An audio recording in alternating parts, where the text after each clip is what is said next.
Hello friends, सभी को good morning. आप सभी को आपके अपने यूट्यूब चैनल के बेसिस स्टडी पर डेली करंट अफेयर्स की क्लास में सभी लोग को स्वागत करता हूं। तो आप सब डेली करंट अफेयर्स की क्लास में जुड़ना ना भूलें और लोगों तक शेयर जरूर किया करिए। तो आइए देखते हैं आज के प्रमुख इंपॉर्टेंट घटनाएं कौन कौन से हैं, उनको विस्तार से देखते हैं। आज का हमारा दिवस का क्वेश्चन क्या है? हाल ही में जलियांवाला बाग का हत्याकांड स्मृति दिवस कब मनाया जाता है? तो इसको याद रखना, 13 अप्रैल को जलियांवाला बाग का हत्याकांड हुआ था। इसी के याद में स्मृति दिवस के रूप में मनाया जाता है इसको।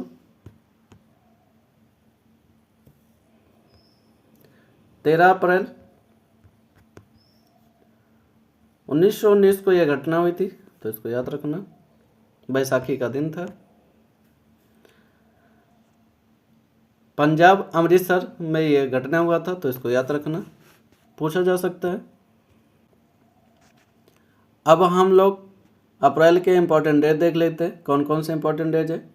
1 अप्रैल को उड़ीसा स्थापना दिवस मनाया जाता है, तो इसको याद रखना। 2 अप्रैल को विश्व ऑटिज्म जागरूकता दिवस मनाया जाता है। 4 अप्रैल की बात कर लेंगे, अंतर्राष्ट्रीय खाद्यान्न जागरूकता दिवस मनाया जाता है। 5 अप्रैल की बात करेंगे, राष्ट्रीय समुद्री दिवस मनाया जाता है।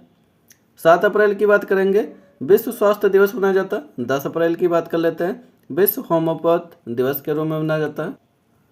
11 अप्रैल की बात कर लेंगे, राष्ट्रीय सुरक्षित मातृत्व दिवस मनाया जाता है।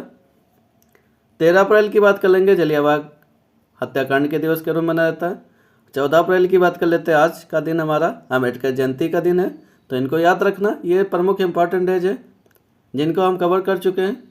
तो आप सब जितने भी इंपॉर्टेंट डेज कवर किए तो उनको जरूर तैयार कर लेना। प्रीवियस ईयर्स में बार बार रिपीट किए गए यहाँ से क्वेश्चन है, आप उठाकर देख सकते हैं। आइए देखते हैं अगली घटना हमारी क्या है। अगली घटना हमारी क्या है? हाल ही में रग्बी प्रीमियर लीग का दूसरा संस्करण किस शहर में आयोजित किया गया? तो इसको याद रखना, यह हैदराबाद में इसका आयोजन किया गया। रग्बी प्रीमियर लीग दूसरा संस्करण है, तो इसको याद रखना, हैदराबाद में आयोजित किया गया है। अगली घटना की बात करते हैं। अगली घटना हमारी क्या है? हाल ही में लता दीनानाथ मंगेशकर पुरस्कार 2026 के लिए किसे चुना गया? तो इसको याद रखना, कैलाश सत्यार्थी जी को चुना गया, तो इसको याद रखना, लता मंगेशकर पुरस्कार है। आगे बात कर लेते हैं, अगली घटना हमारी क्या है? हाल ही में उलान बटार में आयोजित एशियाई मुक्केबाजी चैंपियनशिप में भारत के विश्वनाथ सुरेन ने कौन सा पदक जीता? तो इसको याद रखना, इन्होंने स्वर्ण पदक जीता है। उलान बटार में आयोजित एशियाई मुक्केबाजी चैंपियनशिप है, तो इसको याद रखना, इसमें स्वर्ण पदक जीता है विश्वनाथ सोरेन जी ने। आगे बात कर लेते हैं, अगली घटना हमारी क्या है? हाल ही में राष्ट्रीय शिक्षा नीति 2020 के तहत एनसीईआरटी द्वारा 9वीं कक्षा के लिए जारी की गई हिंदी की नई पुस्तक का नाम क्या है? तो इसको याद रखना, नई पुस्तक का नाम हमारा गंगा है। 2020 एनसीईआरटी नीति के तहत ये जारी किया गया, तो इसको याद रखना। अगली घटना की बात करते हैं। अगली घटना हमारी क्या है?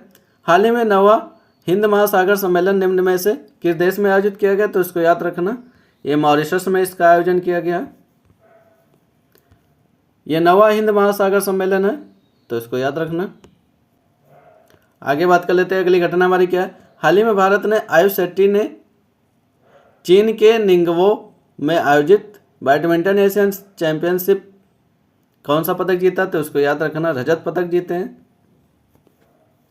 तो याद रखना, भारत के आयुष शेट्टी जी हैं जो चीन के निंगवो में आयोजित बैडमिंटन एशियन चैंपियनशिप में इन्होंने रजत पदक जीता है।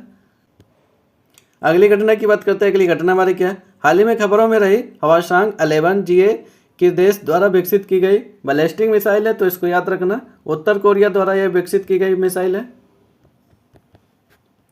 हवासांग मिसाइल है, तो इसको याद रखना। कर लेते हैं, अगली घटना हमारी क्या है? हाल ही में किस पुरस्कार से सम्मानित प्रसिद्ध गायिका आशा भोसले का निधन हुआ? तो इसको याद रखना, ये पद्म विभूषण से सम्मानित की गई थी, इनका निधन हो गया आशा भोसले जी का, तो याद रखना इनको।